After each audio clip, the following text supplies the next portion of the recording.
Hi guys, my name is Crystal and welcome to my YouTube channel. I'm a woman from Rochester and I vlog every day about my everyday life. If you like my videos, please press the like button. If you also like them, please subscribe. And to the people that follow me constantly, thank you very much for your support. Alexa, what's the time please?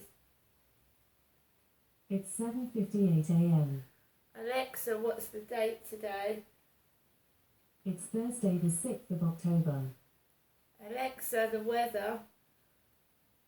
Currently, in Rochester it's 9 degrees Celsius with clear skies and sun. We can expect more of the same today, with a high of 18 degrees and a low of 9 degrees.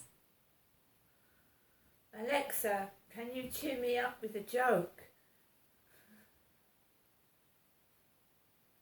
How do coffee beans say goodbye? See you later, percolator. See you later, percolator. Right guys, so I think I've been suffering from this depression and sadness feeling that you get when the weather and the light changes. What I mean by that is it gets darker earlier and it's dark and dull in the morning, there's no sunshine, and you start to feel depressed and sad, upset. So I'm battling this constantly. I don't want to get up in the morning. I'm struggling to get up. I don't want to. When it gets to night time, I'm miserable and grumpy. And I don't want to be, it just comes over me. I'm also suffering with a long-term chronic pain condition. When the damp cold weather hits, it makes the pain in my face, jaw worse. At the moment I'm battling earache as well. I'm getting electric shock type pains down the side of my right hand and my face and in my ear. So that's not helping. I'm not cross, and when people mention the word ugly in messages to me this morning, that's not upset me. That doesn't make me angry. It just makes you feel even more upset. And I don't want people pushing me over the edge by just being nasty and horrible and trying to trigger me off and upset me so that they can have a bit of fun with me, a bit of entertainment. What my dad used to do when he used to get triggered or upset, or my mum used to say things, and he'd get up. What did you say, Jennifer? To my mum. When she took the mickey out of him or whispered under her breath something about my dad, and I used to hear it. When my dad used to get triggered off by my mum, he used to lock himself in the bedroom away from it. He used to lock the door on my mother because, it's not nice, is it, when someone, when you're sat there minding your own business, watching the telly, listening to the radio, doing a crossword, whatever you're doing, and you're quite happy, sat down, and someone wants to make you cross and angry for entertainment purposes, or they want you to get cross with them. So I would hear my mum say under her breath, "Oh, Derek's this and Derek's that," about my dad, and he would get up and get cross because she was saying things about my dad under her breath, and I could hear it myself. When I first came down, my mum was doing it to me. And I used to get cross. I used to go downstairs and say, "What were you saying about me?" She was speaking out loud, so loud, I could hear it up the stairs on the first floor from the ground floor. "Oh, Genestra's dirty. Genestra's blah. Genestra's this and that and the other," and it makes you cross. Now that is triggering somebody. That is making someone angry and upset and you're causing it. That's not that person being violent and angry by choice. That is someone triggering them off. Right? So I'm trying to explain to you, I'm not making excuses for everything my dad did, because it doesn't excuse the sexual activity that went on. But you can understand to a certain extent why he did some of the things he did. Right? But I'm not making excuses for it. He should have been man enough to say, no, that's wrong, I'm not doing that. Right? So when it happens to me and people are triggering me off, I used to get cross, I used to get angry, I used to do stupid things. Some people go out and say, fuck this, I'm going to the pub, and they get paralytic. And then things happen to them afterwards. You get somebody makes you feel so miserable and awful about yourself, you go and get drunk. You go and get into trouble. Well, now I don't. I stay indoors and I put up with the pain that's being triggered, because stress makes pain worse as well. When someone stresses you out, it can bring pain back on. All they're doing is hurting me, upsetting me, making me feel horrible about myself, and they are bringing back the pain. Right? That's all they're doing. Right? And all the fancy cars that get parked down the road, the names on the vans with ag on it and all this shit, right, just get left there.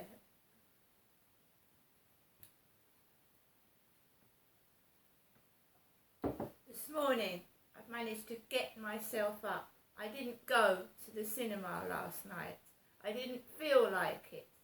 I didn't feel strong enough to cope with the crap that goes on, especially at night. The cinema is loud noises, booming surround sound. Right? And when you're suffering in pain, that's like a sort of torture, the cinema is. Booming in one ear, booming in the other, and you don't know what people are going to be in there. And it would have been late at night that I got back home, in the dark. Right. Sometimes you have to protect yourself. It might mean you have a miserable couple of days. It might mean you have a miserable year, a miserable month. But it's far better to be alive and well than barely alive and in agony. Somebody is using me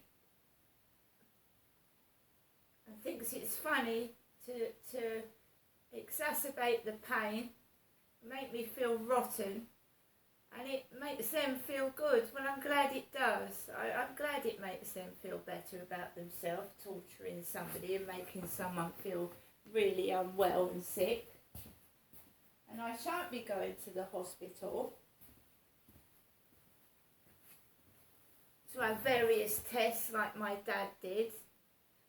And, you know, my dad refused to go to the hospital in the end, because he said, I'm tired of them sticking things up me, sticking things in me, and he said he'd rather die at home than be in hospital, used as, like, you know, a guinea pig for their little, you know, needles in you, needles up you, things in your ear, things up your bum. He was sick of it.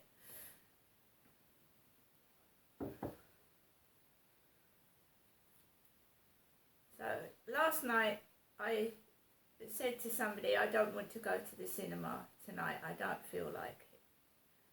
I said, I'm taking the dog out for a walk because I have to. Otherwise he'll go to the toilet in the flat, that's obvious. So after doing that, I got Max ready to go out, put my coat on, and it was starting to get dark already. And then now you've got these extra bright headlights on cars. The other night, a hooded guy, was going up and down the field in the dark where I walk with a bright headlamp on his scooter. And you know, somebody that's elderly could get blinded by that, or they could get knocked over by it if they can't see it properly. And by that I mean you can see the scooter coming at you, but you can't see it coming behind you.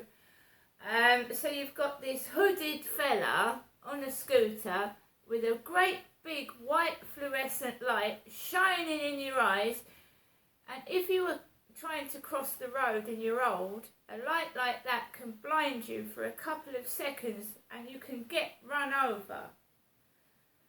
This is why I was wearing a cap, because I can pull it down when they're making car headlights so bright, they're blinding drivers as they're coming down the road as well. You get blinded by a great big white fluorescent light right in your eyes. That's why I dread going out in the dark with the dog in case I get run over. And the delivery drivers in the afternoon, they're speeding, the DPD vans, driving onto the pavements willy-nilly, where people walk. Went out of my flat last night and there was a dead bird, a dead pigeon, upside down, looked like it'd been stabbed in the side. There was a dead pigeon. Oh, they've started that. That happened at All Hallows. Isn't that witchcraft? Sacrificing birds. Dead bird, upside down, covered in blood when I went out last night after putting the phone down. If that isn't enough to scare you, carried on walking. There are people on the field in the dark. They've usually got red and blue dog collars around their dogs, flashing. Bright lights flashing around their dogs' necks. And torches. And I just walked around the field, minding my own business. I can't see in the dark, I can't see people's faces. I can't see who they are. And I wouldn't personally talk to somebody in the pitch black that I didn't know. So I walked around the field, took Max home, and I just put a DVD on and tried to relax. And this morning I've got someone messaging me called Terry. My name is Crystal. Mentioning the ugly word. Not going anywhere today. I'm resting and relaxing. I went to Chatham and I didn't enjoy it. The way I'm treated is now, you're either treated like shit. They try and make you conform to this mad dog, this mad crazy dog. They want to trigger you off. So they're rude to you. The shop assistants are rude to me. To try and make me look like I'm mad and insane to cover up their abuse that they've been doing. And it happens not only to me, it happens to other people. When somebody wants to hide child abuse, sex abuse, assault and battery, and they've got away with it for several years, or a whistleblower wants to tell the truth, they want to make the victim look like a nutcase to hide what they've been doing. And I still don't understand it, because my dad died last year, and they can't question him because he's dead. So who are they worried about talking now? Who are they protecting now? They never questioned and arrested my father when I reported him, so who are they protecting now? I'm going to get on eating my golden syrup flavoured porridge and having my cup of coffee and living life by myself. And if I'm a mad nutcase, I'm doing a good job of looking after myself. See you later.